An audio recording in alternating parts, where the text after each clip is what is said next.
Clay McDaniel, Chief Investment Officer of Waverly Advisors. Uh, Here to talk about a review of the second quarter and think about how we're looking at markets going forward.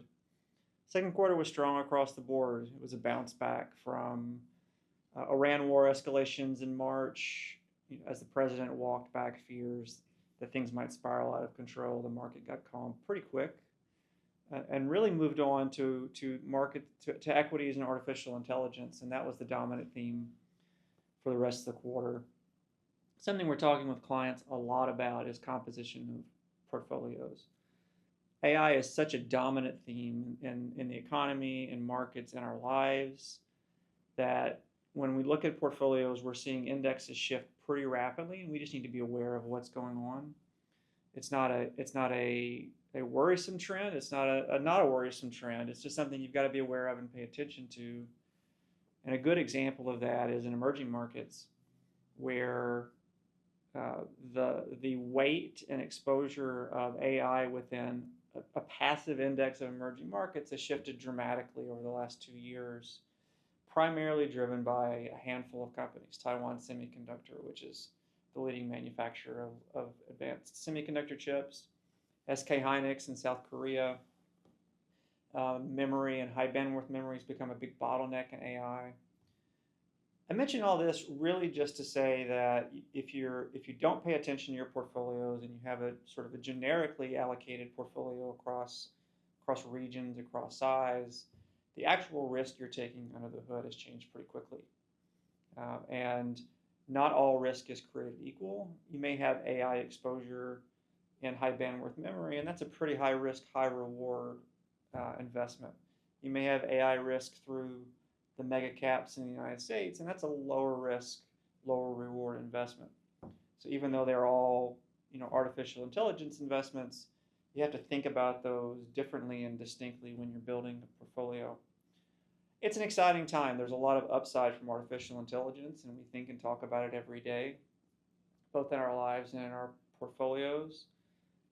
There's also growing risk, particularly on the regulatory side. Just this year, the government came out and limited the release of new models from Anthropic and OpenAI. You're seeing a lot of domestic politics blowback against data centers and the development of the infrastructure needed to execute around AI.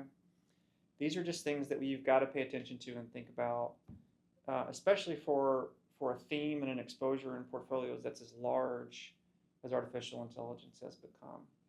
And so we welcome the opportunity to meet with you and talk about your portfolios and talk through how we're thinking about risk and reward within each of these areas.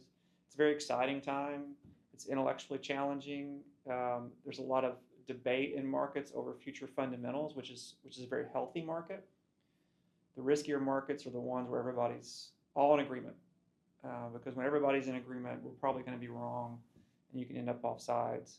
When you have this level of healthy debate, markets are pricing in risk pretty effectively, and we're really sort of building diversified portfolios. But diversification is driven by true fundamental diversification, which is not always the same as traditional heuristics like size, region, and things like that. And so it's really about paying attention and not being complacent with the risk we're taking in portfolios. I say all that because, in my opinion, this is one of the best times in my career to build a diversified portfolio. There are attractive returns and opportunities in many different parts of the market, in different sectors, and different asset classes. I'm very happy and proud of the team we have executing within those.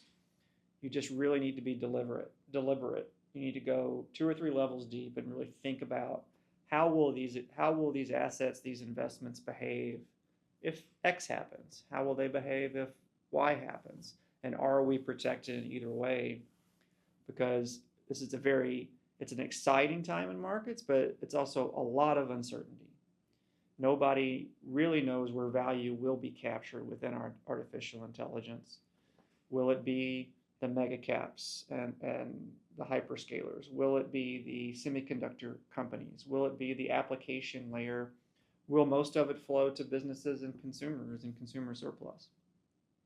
Answers to all those questions are really hard to find, but the exciting thing is that you don't have to make a specific bet on that. there's a broad array of assets we can build diversified portfolios, and I think we're built for purpose, to that end. So.